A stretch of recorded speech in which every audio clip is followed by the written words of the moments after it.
I've been to funerals from Poole to Dunblane.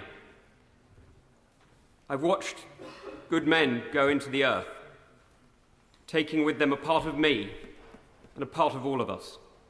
We're looking at, let's be frank, the only deal on the table. We're looking at a temporary, imperfect compromise, and we're looking at an uncomfortable one at that, one that, were we to ever get to the backstop, splits the four freedoms of goods, capital, services and people. So the option that we have really is pretty simple.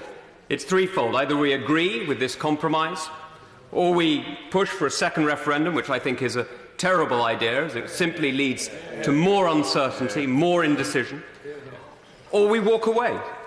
And as I represent a community, I'm blessed to represent one of the most beautiful communities in the country that is surrounded by, sadly, motorways that are entirely reliant on the port of Dover. There is a danger for us that those motorways will become, as many honourable members will have heard that I've raised with the Transport Secretary, parking lots. So I cannot, I'm afraid, go for the referendum. I cannot go for the walking away.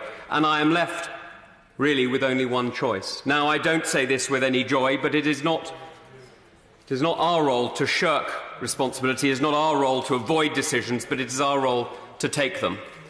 But given his time before even entering here as a human rights lawyer, could I just ask why he hasn't yet made an announcement on the abuse of the Uyghur Muslim population in Western China, action that his opposite number in the United States, or rather the US Treasury, has already taken, and which has been campaigned on so forcefully by my honourable friend, the member for Rutland and Melton, and of course my right honourable friend, the member for Chingford and Woodford Green. Could I also ask what his view is of Article 38 and the extraterritoriality of this jurisdiction, of this security law, and the implications for British and Canadian and Australian and New Zealand judges sitting on the Court of Final Appeal, and whether he's discussed that with his opposite numbers? Because, of course, the application of their law, Chinese law, into a common law jurisdiction could make the position of those judges untenable, and it is really for him to advise. Like many veterans, this last week has been one that has seen me struggle through anger and grief and rage, the feeling of abandonment of not just a country, but the sacrifice that my friends made. I've been to funerals from Poole to Dunblane. I've watched good men go into the earth, taking with them a part of me and a part of all of us.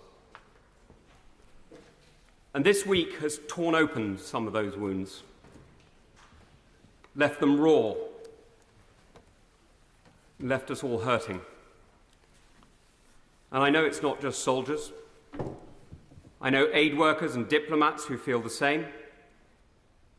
I know journalists who've been the witnesses to our country in its heroic effort to save people from the most horrific fates. I know that we've all been struggling. And if this recall has done one thing, let me tell you now, Mr. Speaker, it's achieved one thing already. I've spoken to the Health Secretary, who's already made a commitment to do more for veterans' mental health. The mission in Afghanistan wasn't a British mission, it was a NATO mission. It was a recognition that globalization has changed us all. The phone calls that I am still receiving, the text messages that I've been answering as I've been waiting, putting people in touch with our people in Afghanistan, reminds us that we are connected. We are connected still today, and Afghanistan is not a far country about which we know little. It is part of the main.